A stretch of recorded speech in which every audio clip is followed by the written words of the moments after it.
ఈరోజు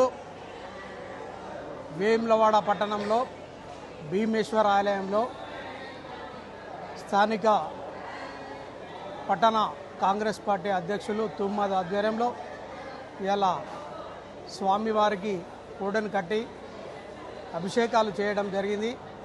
ఒక విధంగా చూస్తుంటే ఇలా రాయరాజేశ్వర స్వామి దేవస్థానం చాలా పేదల దేవుడు.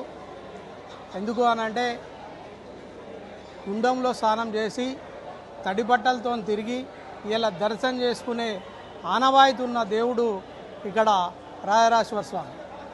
సంవత్సరానికి 139 కోట్ల ఇలా బడ్జెట్తోని ఉన్న దేవస్థానాన్ని ఏ ఒక్కరు కూడా ₹1 ఖర్చు చేసి డెవలప్మెంట్ చేయలేదు.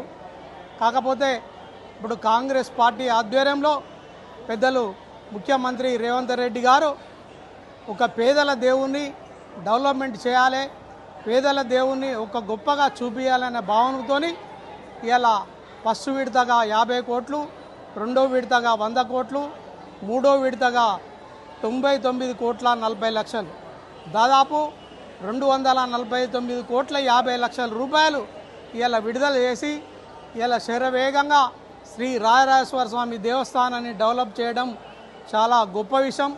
ఎందుకు అనంటే ఇవాళ 78 సంవత్సరాల చరిత్రలో ఇంతవరకు కూడా ఎవరు కూడా దీని మీద దృష్టి పెట్టలేదు.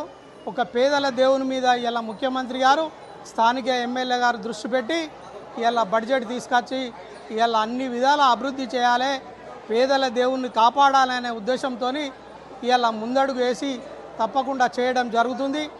ఈ రాజరాజేశ్వర స్వామి ఆశీస్సులు కాంగ్రెస్ పార్టీకి, ముఖ్యమంత్రికి, ఎమ్మెల్యే గారికి ఆశీస్సులు ఉండి ఇలా స్థానికంగా ఇంకా ఎంతో అభివృద్ధి పథకంలో ముందడుగు పోవాలని కోరుకుంటూ ఈ అవకాశం ఇచ్చిన పెద్దలందరికీ ధన్యవాదాలు చెప్తున్నాను.